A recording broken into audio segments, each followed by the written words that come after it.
जैसे मनुस्मृति के समय पे, जैसे जब इस देश के अंदर संविधान नहीं था और जब इस देश के अंदर मनुस्मृति थी, मनुस्मृति के मानने वाले लोग महिलाओं को सिर्फ और सिर्फ बालकों को पैदा करने के लिए रखते थे। महिलाओं को सिर्फ और सिर्फ घर के काम करने के लिए जो है एक वस्तु समझते थे। ये वही लोग हैं जो इस देश के अंदर जो है महिलाओं को अपमानित करने का काम करते हैं। और हम वो लोग हैं, वो बाबा साहब डॉक्टर अंबेडकर के वो मानने वाले वो लोग हैं जिन्होंने देश के अंदर हजारों लाखों करोड़ों बहन बेटियों को मान सम्मान स्वाभिमान से जिंदगी देने का काम किया। आज इस देश के अंदर देखिए, ग्राम प्रधान से लेकर MLA MP मिनिस्टर और आज तो और इस देश के अंदर जो राष्ट्रपति बैठी है उनको भी अगर सम्मान मिला है तो वो भारतीय संविधान से मिला है। इस देश के अंदर लेकर चपरासी से लेकर इंजीनियर, डॉक्टर, पायलट, साइंटिस्ट और अन्य तमाम जगहों पे जो बहन बेटियां जो काम कर रही हैं, अगर वो सब लोग यहाँ पहुंची हैं तो भारतीय संविधान की बदौलत पहुंची हैं। और ये लोग हैं जो खुलेआम बाबा साहब डॉक्टर अंबेडकर के संविधान को जलाना चाहते हैं। ये वही जंतर मंतर है, मैं भूला नहीं, ये वही जंतर मंतर है जहाँ पे 18 अप्रैल 2018 को खुलेआम जो है संविधान को जलाने की बात की गई। मगर वो भी याद रखो, 2 अप्रैल को आपने एक बात कही थी, 2 अप्रैल 2018 में आपने एक बात कही थी कि हम इस देश के अंदर संविधान के एक छोटे से आर्टिकल को बदलने की बात कही थी। मगर बहुजन समाज के लोगों ने सड़कों पर निकल के जो है ये अपनी ताकत एहसास कराने का काम किया कि बाबा साहब डॉक्टर अंबेडकर के बच्चे अभी जिंदा हैं। उस समय 13 भाइयों की शहादत हुई थी, आज 13,000 की भी शहादत हो जाए तो हम पीछे हटने वाले नहीं हैं। जो संविधान की तरफ उंगली उठा के देखेगा, जो कुत्ता बिल्ली की तरफ जो है संविधान के लिए भौंकेगा, उसके इलाज करने का काम हम संवैधानिक तौर से करेंगे। अभी मध्य प्रदेश के अंदर चल रहा है, वो चाय पिलाने वाले को संविधान के रचयिता बताने की बात कर रहे हैं, वो चाय पिलाने वाले को संविधान रचयिता बनाने की बात कर रहे हैं। वो भूल गए वो लोग जो कल तक मुलाजिम थे बाबा साहब डॉक्टर अंबेडकर के, वो उन्हें जो है इस देश के अंदर उनको संविधान रचयिता बनाने की बात कर रहे हैं। अभी बाबा साहब डॉक्टर अंबेडकर की औलादें जिंदा हैं, अभी भीम आर्मी आजाद समाज पार्टी का कार्यकर्ता जिंदा है। याद रहे कि आप लोग गलती से भी ऐसी कोई गलती ना करे जिससे बहुजन समाज के लोगों के मान सम्मान स्वाभिमान को ठेस पहुंचे। अगर बहुजन समाज के लोगों को मान सम्मान स्वाभिमान को ठेस पहुंचेगी तो याद रखना, घर तो घर, तुम्हारे रहने के लिए जेल भी छोटी पड़ जाएंगी, इतना तुम्हारा इलाज किया जाएगा। साथियों, ये घटना सिर्फ और सिर्फ बिहार की ही नहीं, ये पूरे देश के अंदर जुल्म जाति अन्याय अत्याचार हो रहा है।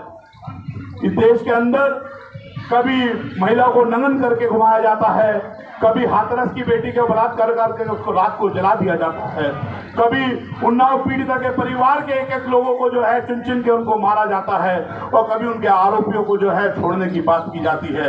कभी बिल्किस बानो को जो है बिल्किस बानो के आरोपी जो थे उनको छोड़ने की बात की जाती है और उनका स्वागत किया जाता है। ये कैसा देश हम लोग जो है कैसा देश बना रहे हैं। इस देश के अंदर जब से आए हमारे वजीर आजम मध्य देश के प्रधानमंत्री मोदी ने जो है कमान संभाली है, तब से देश के अंदर दलित, पिछड़े, आदिवासी, मुसलमानों के ऊपर अन्याय, अत्याचार, शोषण, उत्पीड़न बढ़ रहा है।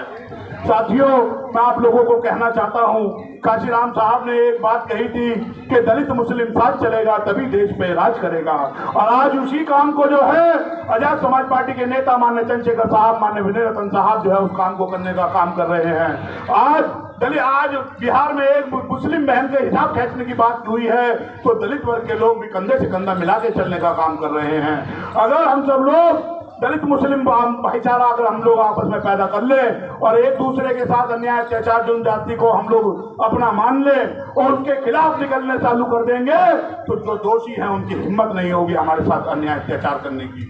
वो हमारी बहन बेटियों को तो दूर की बात, वो हमारे जानवरों तक को जो है नगर निगाह उठा के नहीं देख सकते। साथियों, मैं आपसे कहना चाहता हूं कि बाबा साहब डॉक्टर अंबेडकर और माननीय साहब काशीराम के उस विचार, उस सपने को पूरा करने का समय आ गया है। बहुजन समाज के अंदर दो वर्गों में बड़ी ताकत यहाँ पे है, दलित और मुसलमान। इस देश के अंदर जिधर दलित पड़ जाता है उनकी सरकार बन जाती है। इस देश के अंदर जिधर मुसलमान, जिस प्रदेशों के अंदर जिधर मुसलमान पड़ जाए उधर उनकी ताकत और उनकी सरकार बन जाती है। मैं आप सब लोगों से कहना चाहता हूं कि हमें बटना नहीं है।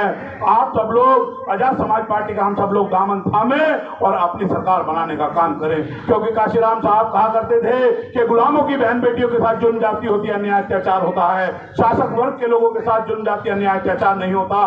मुट्ठी भर अंग्रेज इस देश के अंदर आए और शासन करके गए, किसी की हिम्मत नहीं हुई अंग्रेजों की बहन बेटियों की तरफ आंख उठाने की भी। मुट्ठी भर लोग इस देश के अंदर संविधान लागू होने के बाद, देश आजाद होने के बाद उन लोगों का राज रहा।